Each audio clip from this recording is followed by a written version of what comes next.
Welcome to Headline Hub Updates. Subscribe and press the bell icon for more updates.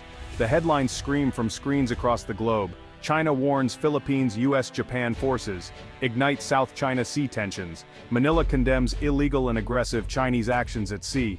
These are not just words. They're the drumbeats of a growing conflict in one of the world's most critical waterways. The news cycle is relentless, filled with footage of ships on a collision course. Each report adds another layer of tension to an already volatile situation. The world watches, holding its breath, as the drama unfolds in the South China Sea. Filipino supply boats, small and vulnerable, are shadowed by imposing Chinese Coast Guard vessels. Drones capture moments of confrontation, showing dangerous maneuvers, a high-stakes maritime dance. News anchors point to maps, tracing the contested 9-dash line that China claims as its own. Experts appear on screen, their faces grim, discussing the potential for miscalculation. This isn't a distant dispute, it's a visceral crisis, brought into living rooms worldwide. Every diplomatic protest from Manila is met with a stern rebuttal from Beijing. The language grows sharper, moving from diplomatic niceties to outright warnings. The headlines capture a region teetering on the edge, where the actions of a few ship captains could have consequences for millions. The confrontations are no longer theoretical, they're real, physical, and increasingly dangerous. One vivid example: Chinese Coast Guard ships repeatedly use water cannons against Filipino vessels. Imagine a small Philippine supply boat on a mission to the BRP Sierra Madre suddenly hammered by powerful jets of water from a much larger Chinese ship. The force is immense, capable of shattering windows and injuring crew. These are not isolated incidents, they've become a recurring tactic, a clear message from Beijing. Chinese ships often work in groups, swarming Filipino vessels, blocking their path and forcing them to turn back. At sea, such close-quarters jostling can easily lead to collisions. Filipino crews record these encounters and the footage goes viral, showing a modern-day David and Goliath story. Each incident raises the stakes, pushing both sides closer to a point of no return.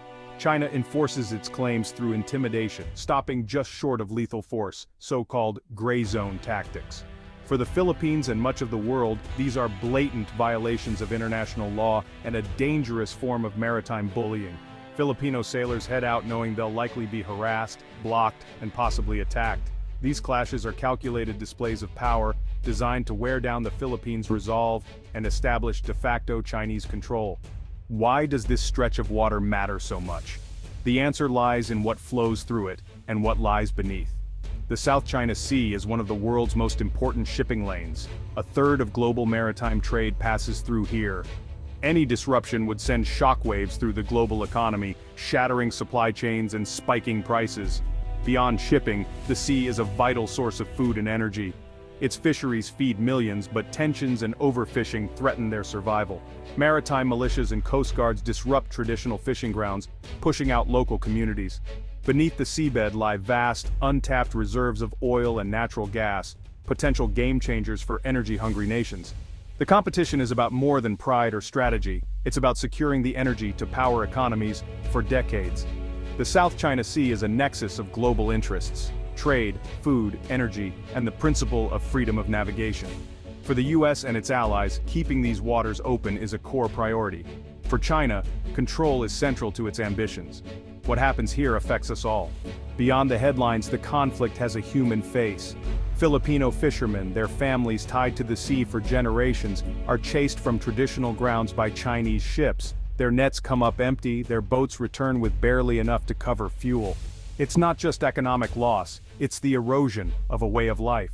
Fishermen speak of intimidation, confiscated catches, and being rammed by larger vessels. The environmental damage from China's island building has destroyed coral reefs, collapsing vital ecosystems.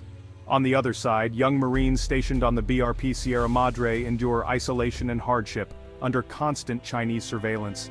Their mission is a lonely vigil, a living testament to the Philippines' refusal to abandon its claim. They rely on sporadic resupply missions, now flashpoints for confrontation.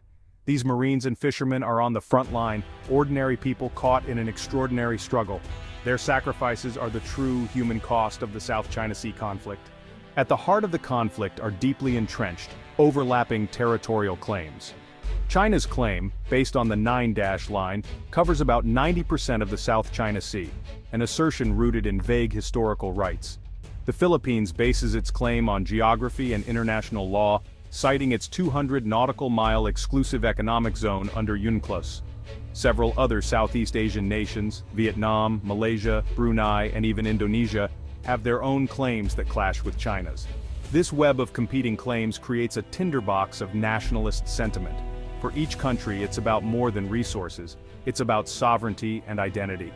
China sees the sea as a core national interest. Smaller states struggle to protect what they see as rightfully theirs. These conflicting visions make the South China Sea one of the world's most dangerous disputes. In 2013, the Philippines took China to court under UNCLOS, seeking clarification of its maritime rights. In 2016, the tribunal ruled decisively for the Philippines, declaring China's 9-dash line had no legal basis. The court found China had violated the Philippines' rights and caused severe environmental harm. China's response was swift and defiant. It rejected the ruling outright and doubled down on its activities. The verdict is legally binding, but the court has no enforcement power. China's defiance undermines the global legal order and the very foundation of UNCLOS.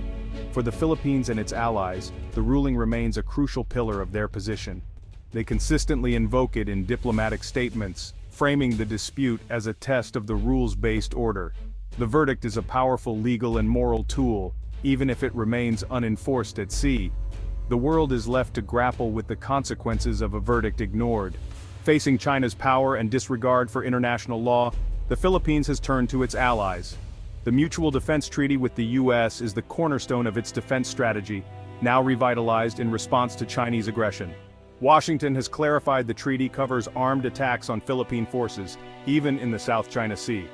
Joint military exercises and U.S. access to Philippine bases have increased, boosting readiness and deterrence. Japan, too, is stepping up, providing patrol vessels, surveillance aircraft, and training to the Philippine Coast Guard. This trilateral cooperation creates a more unified front, but it's not without risks. China sees the growing US and Japanese presence as external interference and a containment strategy. Beijing warns these alliances are stoking confrontation and turning the region into a geopolitical chessboard. The alliances provide the Philippines with a crucial security backstop, but also draw it deeper into great power rivalry. Careful management of these relationships is more critical than ever. The stakes are high, and the margin for error is shrinking. The South China Sea dispute has captured global attention. European nations have voiced support for a rules-based order, sending naval patrols and backing the 2016 ruling. ASEAN struggles to take a unified stance, hampered by consensus rules and China's economic clout.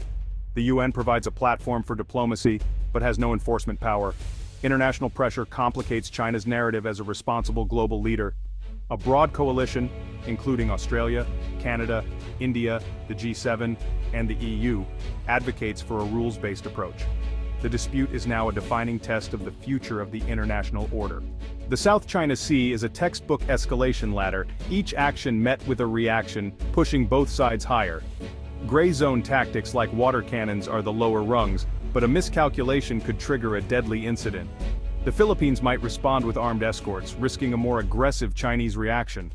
If the US-Philippines Mutual Defense Treaty is invoked, the conflict could escalate into a direct confrontation between superpowers.